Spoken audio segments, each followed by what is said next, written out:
Jaclyn Miller, and I'm the choreographer. One of the big questions, anytime we do a play anywhere or a musical, is why this play now? And Cabaret is one of those beautiful pieces that stays relevant throughout time. For better or for worse, no matter when we watch Cabaret, we can find reasons why we need to hear this particular story at the moment.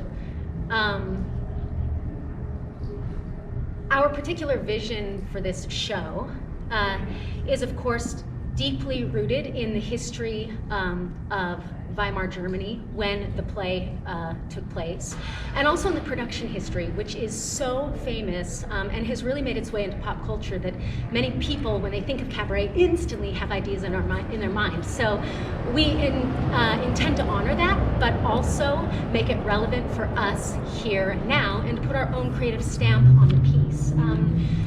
Do you want to talk about that a little bit as far as choreography goes? Yeah, absolutely. I think, both iterations were incredibly iconic.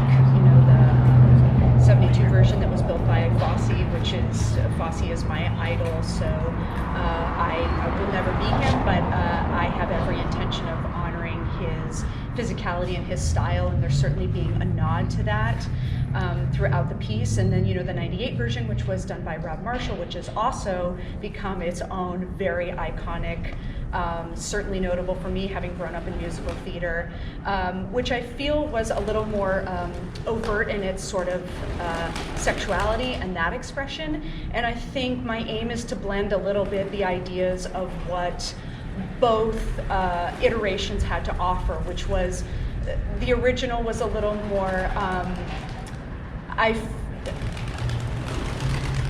it sort of lent itself to this review sort of style and these beautiful, individualized characters, and then we had this sort of the freedom of expression and sexuality in the second one, and finding a way to sort of bridge the gap between the two, and how we do that, sort of honoring things that are more relevant to us at this time. So much of Cabaret is about the notion of wildness and freedom and abandon and self-expression that was happening in Weimar Germany at the time, and then what it means to lose that expression of individuality, and what happens to a group of artists and a group of people when their freedom is suddenly taken away from them and their lives are changed forever. So the play deals so much on a personal level, what happens to an individual, but also what happens politically and culturally to a group of people who lose something that really brings them back to themselves. Here? Enchantée, madame. Happy to see you.